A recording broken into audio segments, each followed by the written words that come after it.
Mình thấy là khói hơi nước đó.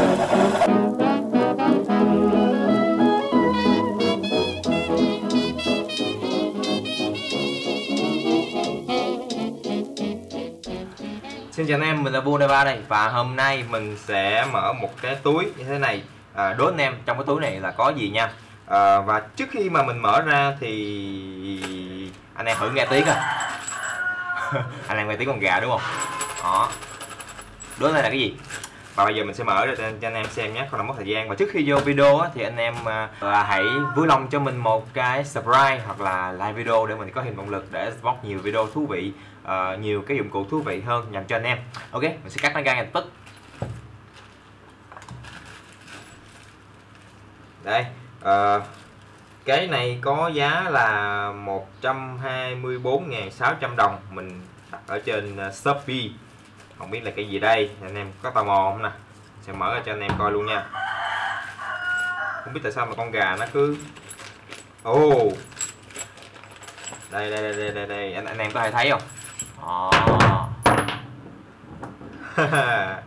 Đố anh em là cái gì luôn, lạ lắm đúng không anh em? Rất là lạ đúng không? Và đố anh em là cái gì luôn á?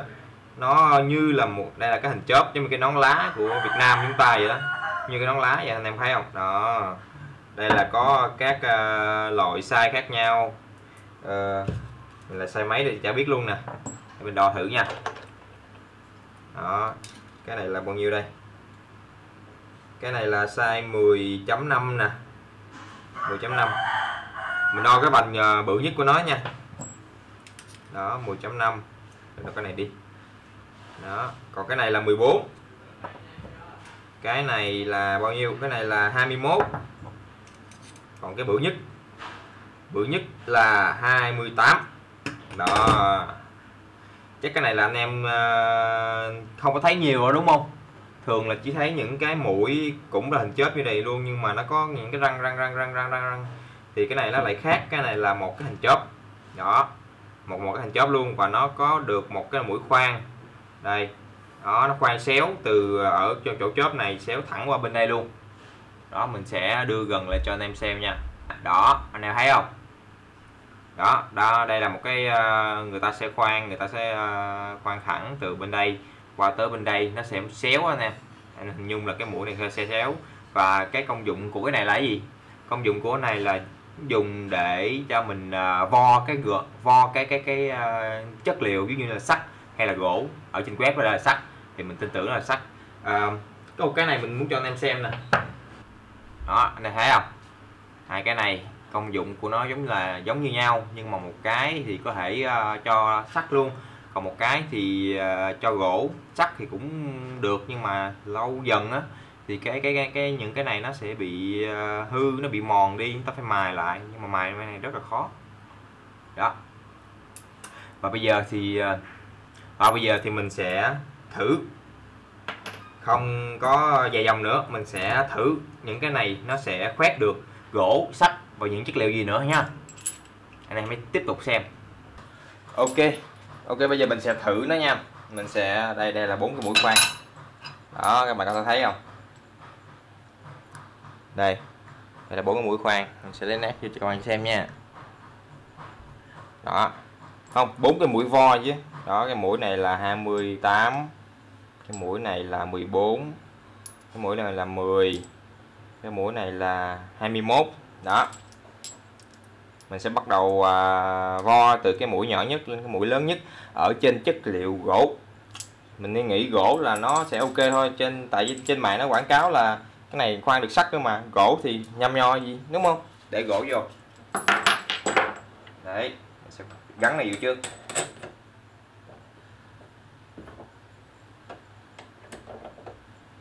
Đó.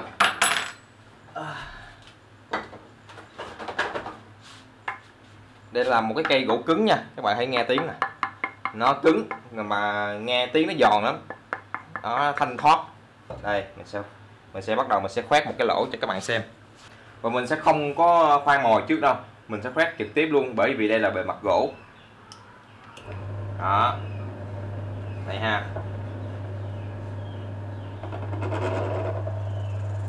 Mình sẽ khoét cái vô hết luôn cái độ rộng của nó luôn nha, tức có nghĩa là 10 á. Đó, một cái. Đây, nó hơi mờ một tí xíu, các bạn không chịu khó nhìn nha. Đây. Đó, bây giờ mình sẽ tiếp tục khoan những cái lỗ còn lại và cho các bạn xem luôn một lần.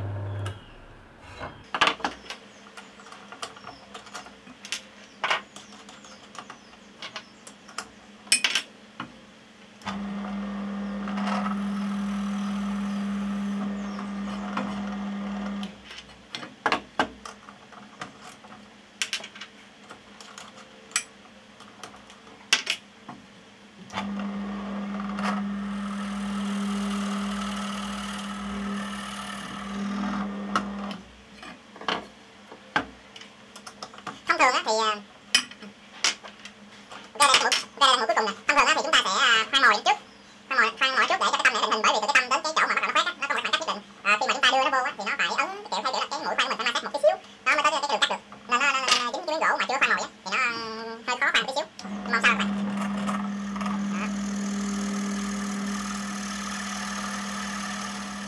Các bạn thấy không?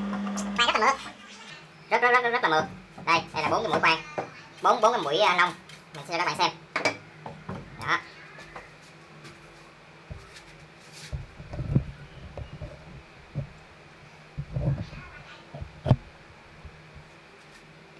Đây là 4 mũi nông, các bạn thấy không? Nông ra rất là đẹp. Cái đường nông á, cái đường nông của nó rất là đẹp, rất là mượt. Nó không phải giống như là cái này các bạn. Nó không giống như cái này đâu. Cái này á, khi mà chúng ta sử dụng cái tốc độ thấp của cái máy khoan á thì chúng ta sẽ để lại những cái vân rất là xấu, nên chúng ta phải sử dụng những cái tốc độ cao. Đó, thì cái này nó là khắc phục, nó là khắc phục cái vấn đề của nó. Đó, thấy không? Đây là cái mũi nè, khắc phục cái độ vo, nó tròn vo luôn, nó không có bị một cái đường rằn gì hết, không có bị một cái vết gì hết á. Và đây là cái cây sắt hộp mà mình sẽ bắt nó. Đó, bây giờ mình sẽ khoan mồi nó trước 4 cái lỗ bằng một cái mũi khoan, và cái mũi khoan 3.5 ly. Đó, bằng cái máy khoan này luôn. Giờ mình sẽ gỡ nó ra nha. Đó, cái này thì dễ hơn, cái lỗ bự của luôn nè. Đấy. Cái mũi khoan.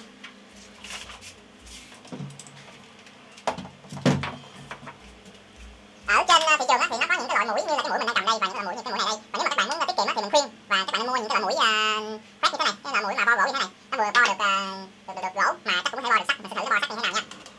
Nó tiện hơn rất là nhiều, khi các bạn bỏ tiền ra bạn mua một cái này công dụng bo gỗ là tốt hơn thì nó không có hay một tí nào đâu. Đó, bây giờ mình sẽ khoan 4 cái lỗ.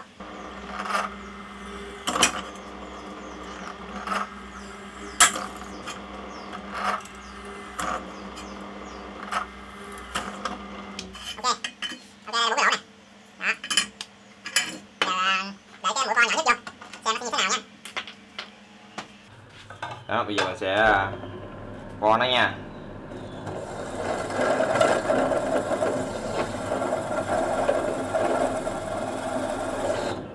Đó, các bạn thấy không?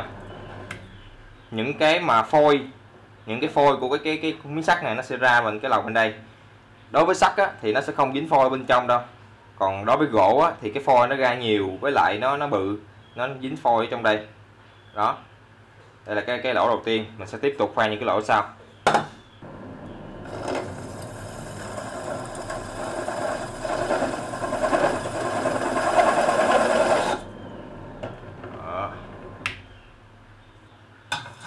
Đó, đây là cái lỗ thứ hai.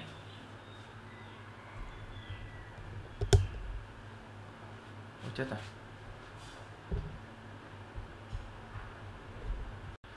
Thế các bạn thấy không? Đây nè. Đây là cái phôi nó lấy ra nè. Nó kéo sợi rất là đẹp. Đó. Phôi lấy ra. Lỗ thứ hai và tiếp tục mình sẽ là lỗ thứ ba.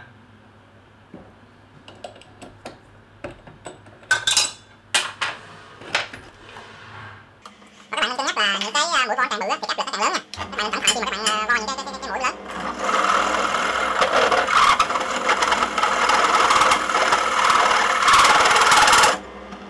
Ở đây mình sẽ xịt một tí xíu cái nước lên cho nó bớt cái sự ma sát. Ok, mình nghĩ là ok rồi. Đó, xịt tí xíu. Wow, rất là nóng các bạn. Tại sao nóng các bạn? Tại vì á là nó chỉ có một cái mũi khoét này thôi, thì những cái phần còn lại của nó đều máy ma sát với lại sắt của mình hết á, nên nó sẽ có cái độ ma sát giữa kim loại thì nó sẽ nóng cái mũi của mình. Đó, ok, và đây là cái mũi cuối cùng.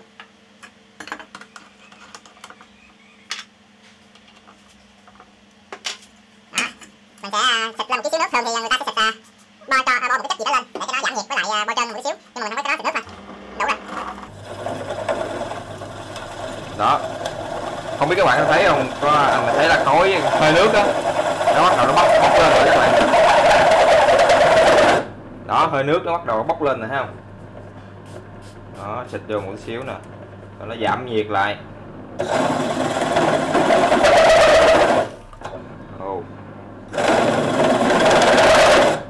Ok. Mình không có dám khoan tiếp. Mình không có dám khoan tiếp bởi vì cái máy của mình nó chịu không có nổi. Máy mình là cái máy khoan loại mini, loại nhỏ, nó không có chịu nổi với cái mũi này, nên mình sẽ dừng ở đây và cho các bạn xem cái thành quả mình khoan như thế nào luôn nha. Đó, đó, các bạn thấy không, cái phôi sắt nó nằm bên trong. Ok, đó, các bạn thấy không, đó, các bạn thấy không, đây là cái mọ 10 ly nè, rất là đẹp. Mình sẽ nhét thử một cái con ốc vô nha. Đây, con vít vô chứ, ốc hoài. Đây, thấy không? Rồi, cái này nó dài hơn cái sắt hộp của mình rồi. Kiếm con nào nhỏ nhỏ đây.